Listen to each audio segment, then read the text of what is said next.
Hey guys, what's going on? My name is Dan and welcome back for yet another episode. In today's episode, we are talking lenses, and in particular, my favorite focal length pretty much of all time, or one of my favorites, let's just say that. The 35mm lens on a full frame camera, of course. In particular, this one is the Canon 35mm VCM RF f1.4L. It's a mouthful, yes, but this lens, if you are a Canon shooter, this lens was highly anticipated for, I want to say 7 years now, ever since the RF mount was released. The 50mm 1.2 and the 85mm 1.2, this lens should have been a part of that series, and it didn't. Now we have a new series of VCM lenses, hybrid lenses, or whatever you want to call them. I don't really care. I'm super glad we have a 35mm RF lens that is actually amazingly good. Yes, it's flawed. It's definitely a flawed design, but I really do appreciate the flawed design because this lens is super small in comparison to my other RF mount lenses. You see, this is the 50mm RF lens. This is the 50mm f1.2. Let me just show you in comparison the 35mm. It's tiny in comparison, and it's half the weight, almost half the size. So I am really happy that we've got a 35mm f1.4 lens with the newest technologies, and it's actually very compact, lightweight, and fits my R5 Mark II perfectly. It's not big, it's not clunky, it's not even that expensive in comparison to the other lenses in the series. It's 15 or 1600 bucks, so actually it's very reasonable for what it is. Well, I want to tell you, first of all, this lens is definitely flawed in design. It has some vignette, it has a lot of distortion actually, but it has some special look. I don't know what it is. It's definitely a very technical lens because it's very sharp. It's got lots of detail in the center of the image, even out of the far corners. The detail is there, but the bokeh that you get, the autofocus elements on this lens are spectacular.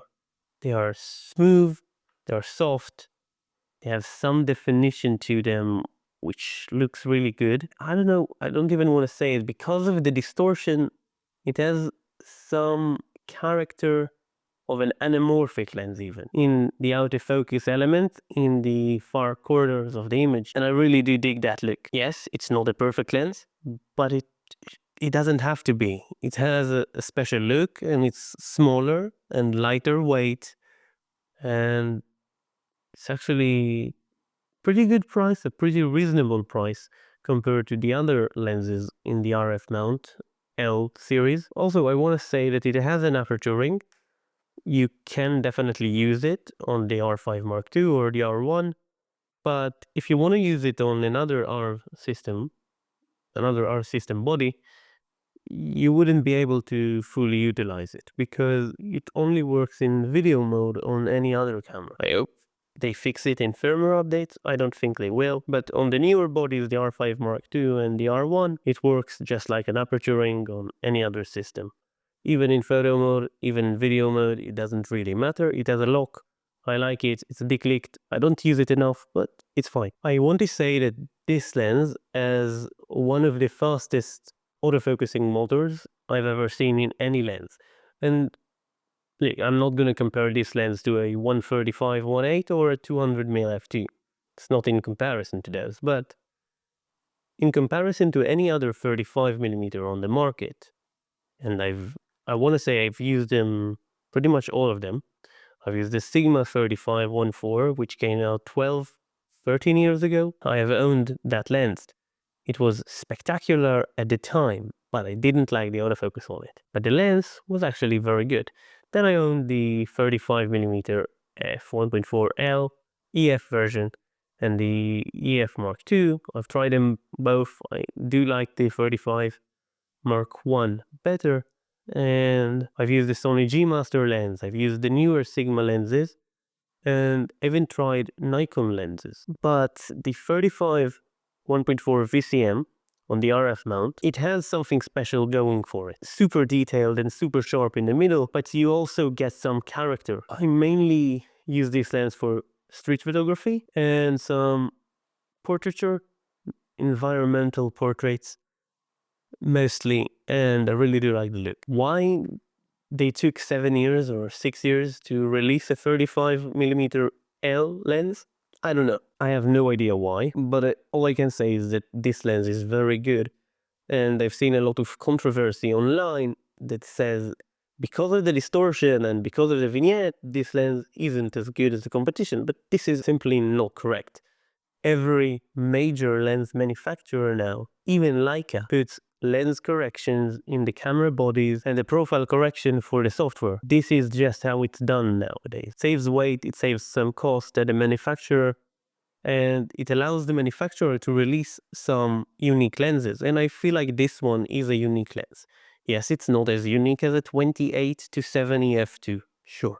It's not as unique as a 24 to 105 2.8, sure. But I feel like it is unique in a world where every other lens in the system is actually very big for what it is. Like this lens right here, the 50-1.2, again, RF mount. This is a spectacular lens. I do love it. This is my absolute favorite. It is. But it is almost 1 kilogram and it's huge. This one isn't. This is 550 grams, smaller, slighter weight.